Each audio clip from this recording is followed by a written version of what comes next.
Hello students, welcome to Skholar IAS current affairs classes. So let's see some of the important articles of the day. Okay. So students, the first article is on creamy layer. Okay.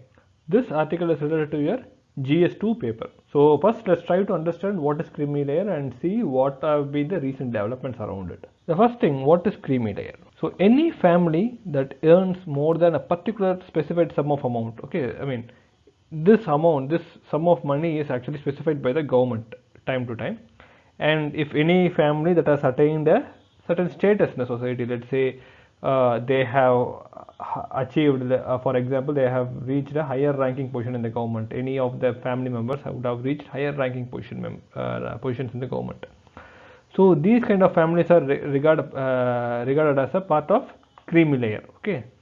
And in relation to this, the Supreme Court has actually mandated the government to ensure that creamy layer, any person falling into this creamy layer doesn't avail any quotas.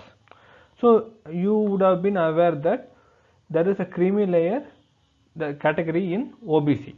So any creamy layer, any person falling under the creamy layer of OBC would be treated as a on par with the general category, and they won't be able to avail any quotas, reservations.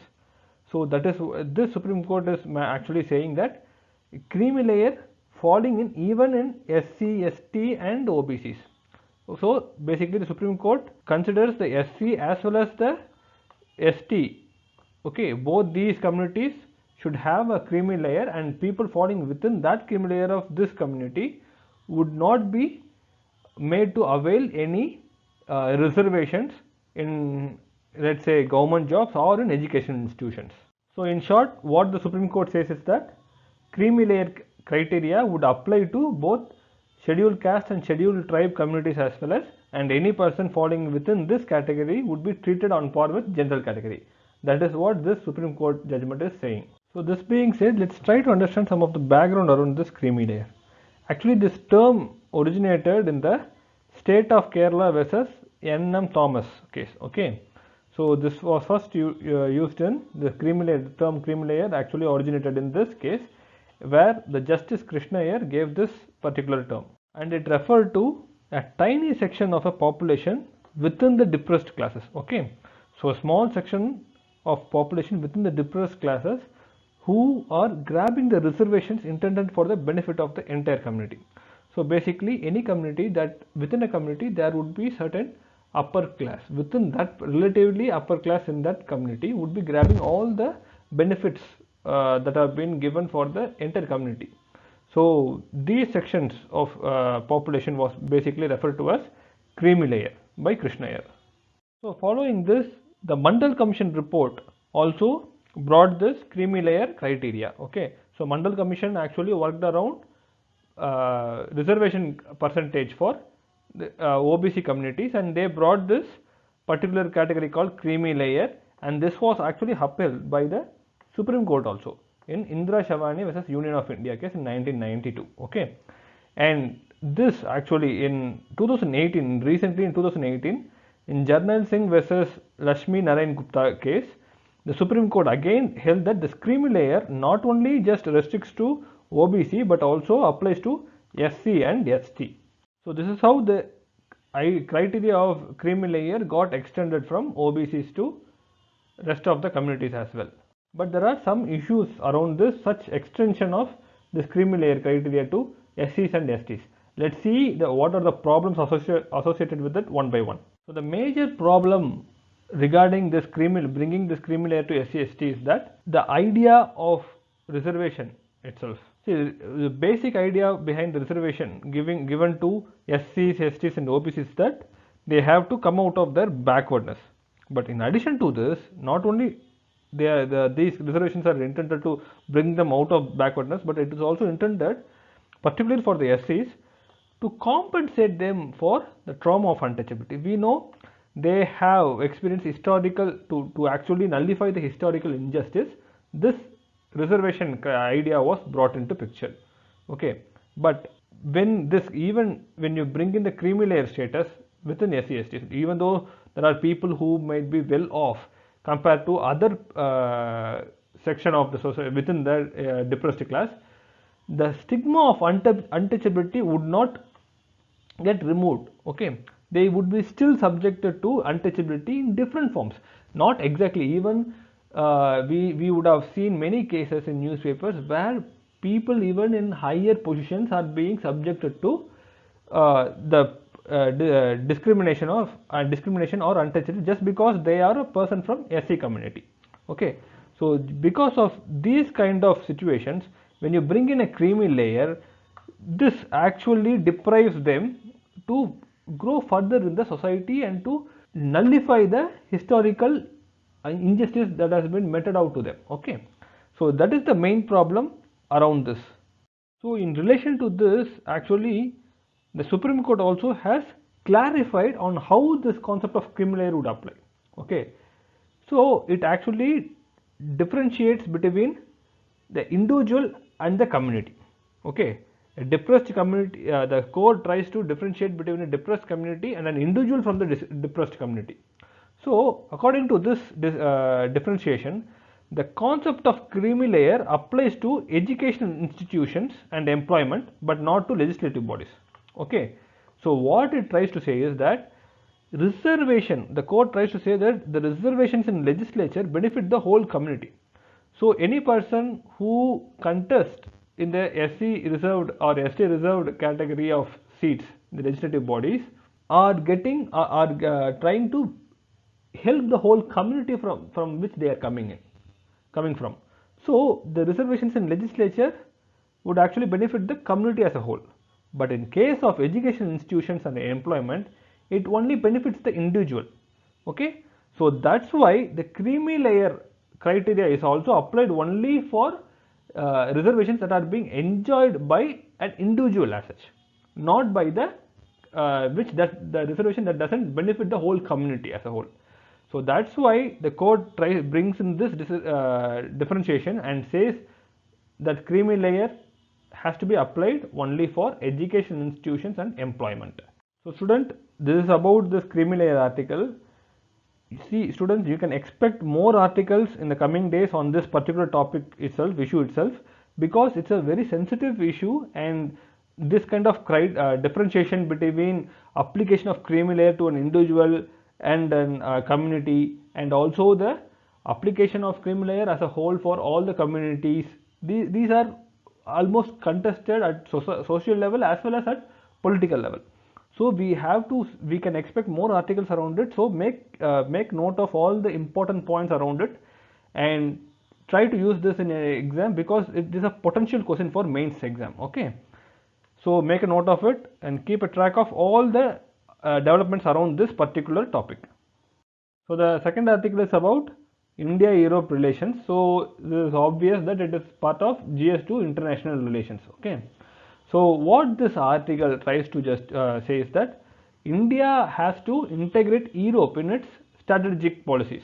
Okay, that is the broad objective of the broader idea that this article conveys, and the reason for suggesting such a measure is for India to counter the Chinese aggression. Okay, so basically it says that India has to have better relations with Europe to tackle China.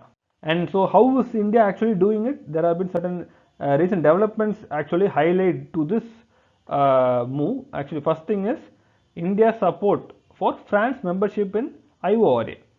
See, Indian Ocean Rim Association has members from Indian Ocean region, but India is supporting France because France has its own strategic interest in Indian Ocean, because it has its own territories in this Indian Ocean region, and India also has welcomed the interest of Germany and Netherlands in building new geopolitical architecture in the Indo-Pacific.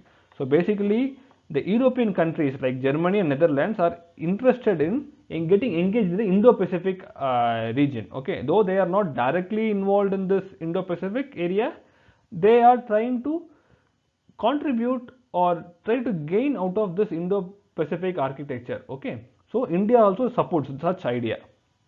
And in addition to this, because of this Indo-Pacific itself, the security cooperation in Indo-Pacific, the relationship with India and UK is also getting transforming. Okay, So this Indo-Pacific is actually playing a major role in transforming the relationship between India and UK.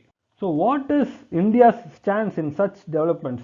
So we see that India supports France in IORA, India supports Germany and Netherlands in Indo-Pacific. Also, it supports UK by transforming its relationship through Indo-Pacific. So what does these points to?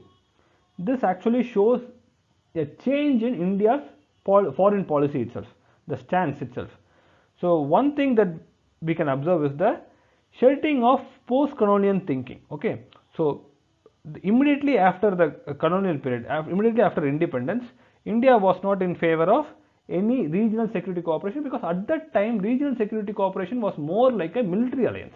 So we know there were two parts to it. There was a Cold War, so either you have to be in USA camp or USSR camp. But so India, to maintain its own sovereignty, it wanted to remain separate, and to maintain its sovereignty, it joined NAM, non-alliance movement, where many other newly independent countries joined and tried to distance itself from these Cold War fronts.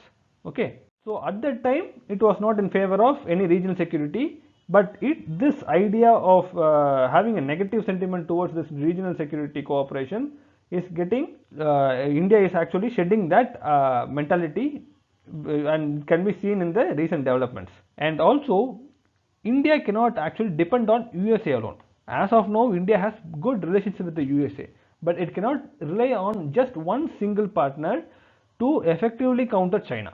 Okay, because we have threats from China in terms of land border, as well as in ocean. We have many issues with China, so we cannot just rely on USA alone to counter them.